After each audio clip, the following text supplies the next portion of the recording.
Okay. When I say Shisa, you say Badi. Shisa? Shisa? Thank you.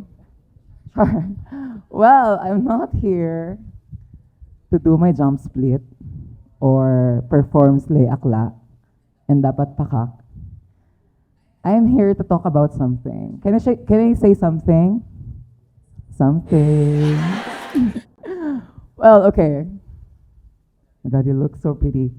I look pretty too. Amen. Okay. How do you mourn someone you never got to say goodbye to because you're too busy trying to become someone they'd be proud of?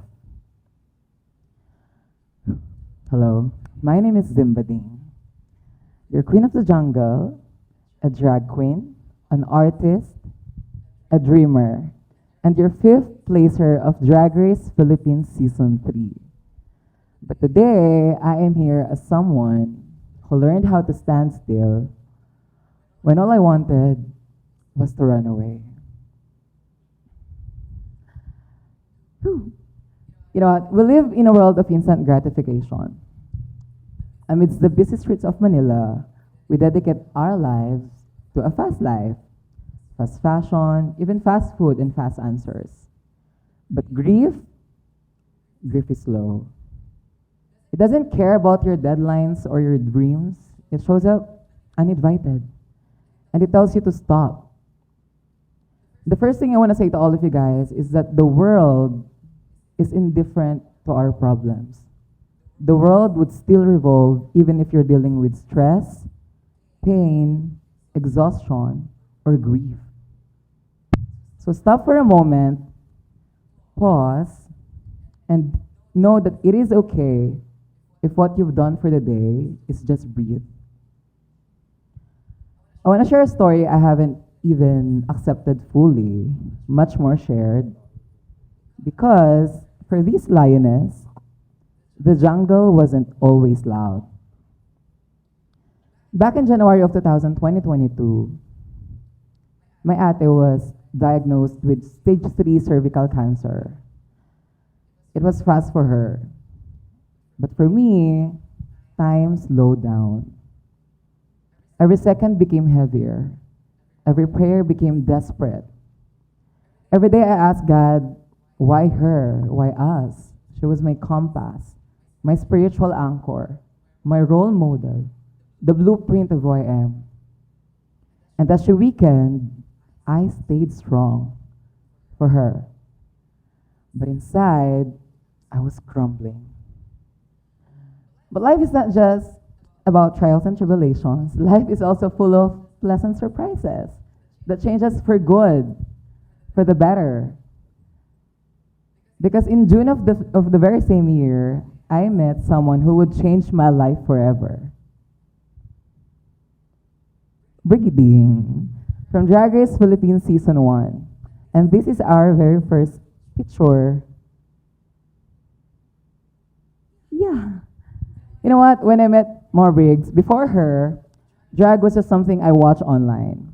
I was giddy as a young gay boy, watching RuPaul say, start your engine and may the best woman win.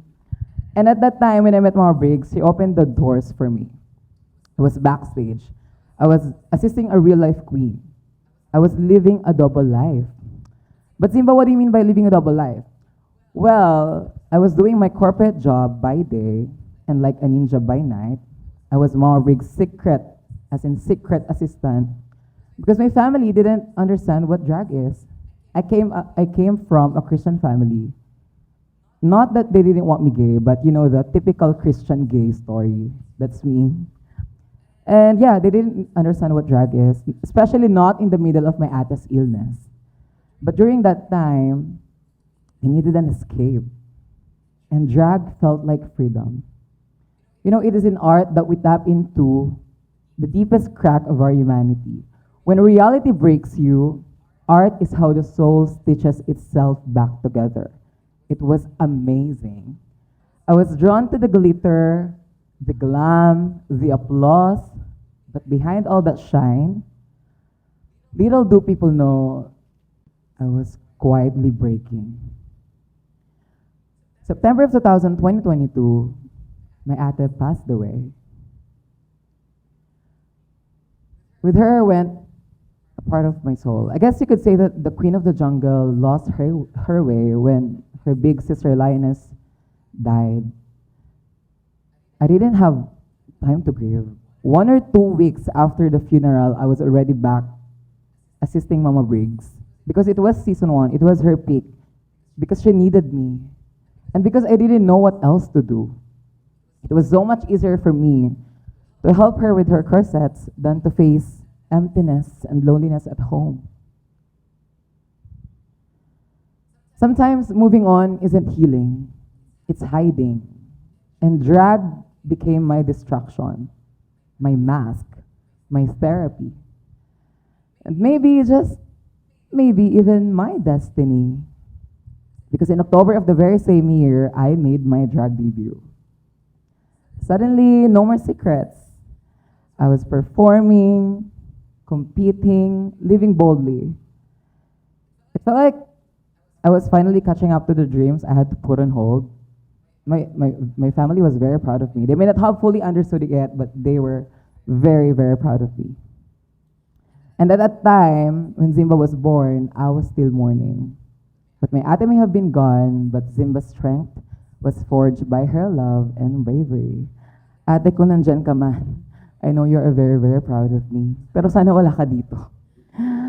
Anyway, let's fast track to 2023. Life was starting a little lighter. I was thriving on the outside, booked, blessed, and busy. The gigs were coming in. My name was getting around, and people were starting to recognize Zimba's not just Mama Briggs' assistant, but as her drag daughter, a queen in my own right. Yeah, like what I said, it felt like a dream. I didn't know how. It felt like I was finally catching up to the dreams I had to put on hold. But then, plot twist. Papa got sick. At first we thought it was just something manageable, but the more we tried to ignore it, the more it demanded attention. By September, his body was started failing, and diagnoses started piling up like unwanted bills. And just like with Ate, time started slowing down again. Only this time we knew what that kind of stillness could mean. October came, October 2020 to 2023, Drag Race Philippines Season 3 was casting. There I was, still green, still grieving, but determined to try. And mind you, I only had like 1 year of drag experience, but I auditioned. I auditioned not just for myself, but for my papa and papa, especially papa, because I wanted him to see me succeed in a world he never understood, but one I hope would make him proud. I remember telling him, pa, magpagamot ka lang dyan, like, mag-antay ka, magiging artista ako, may kita mo ako sa TV. He was so, so happy for me. He was so, so happy for Paul. You know what, sometimes we don't chase our dreams for ourselves. Sometimes we chase our dreams to prove love in a language that our parents never learned to speak. So I chased them. Papa and I's dream. When December came, 6 days before Christmas, my papa passed away. Yeah, my papa passed away. It felt cruel, like life had timed it that way on purpose. I was still carrying the pain of losing Ate, and now I had to carry this too. While I was waiting to find out if I made it to the show, I lost him. No closure, no moments of celebration I could share with him. Just silence. A few weeks later, I got a call. Hello, Zimba. Congratulations. You're part of Drag Race Philippines Season 3. You're in. You know what? It should have felt like a dream come true, right? But it felt like a dream I didn't know how to hold anymore. Because when you lose someone you love, Even your wins can feel heavy. Even your happiest moments come with a shadow. Inside the set, you would think Drag Race was all wigs and one liners.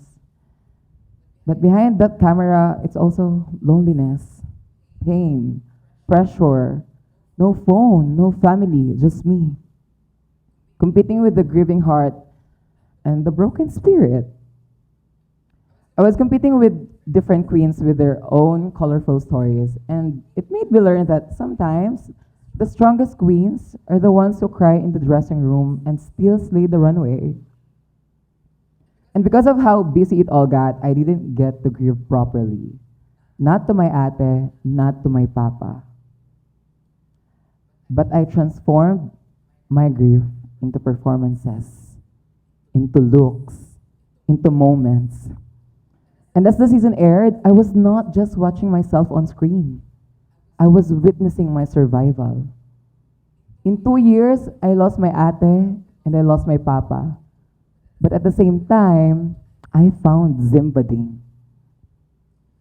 In all honesty, I can never forget, not then, not now, nor ever, I didn't move on, but I moved through. With pain as my palette, with drag as my prayer, with stillness as my strength. Guys, remember that the stillness is not the absence of movement. It is the presence of meaning. And in the stillness of my grief, I found meaning in my art. And in the pause I was once in, I found my soul in my drag. So to everyone here, especially students navigating chaos and confusions, I say grief is not a detour. It's part of the path. It's not something to get over. It's something to grow through. So if someone asks you, how do you mourn someone you never got to say goodbye to because you were too busy trying to become someone they'd be proud of? You say you wait, you breathe, you grow not just for them, but for you. You may carry the grief in the silence they left behind, but your growth speaks the goodbye you never got to say. So if life is making you pause, or if you're in a situation where nothing makes sense, please remember that the caterpillar does not become the butterfly mid-flight. It becomes the butterfly in silence, in darkness, in stillness. And in my case, as a little cub, the jungle wasn't always loud. And in this stillness, she will learn to be the fierce, the fearless, and the ferocious lioness she is now. My name is Zimbading, your queen of the jungle, a drag queen, an artist, a dream chaser. But more than that, I am living proof that you can rise even when your world has fallen apart.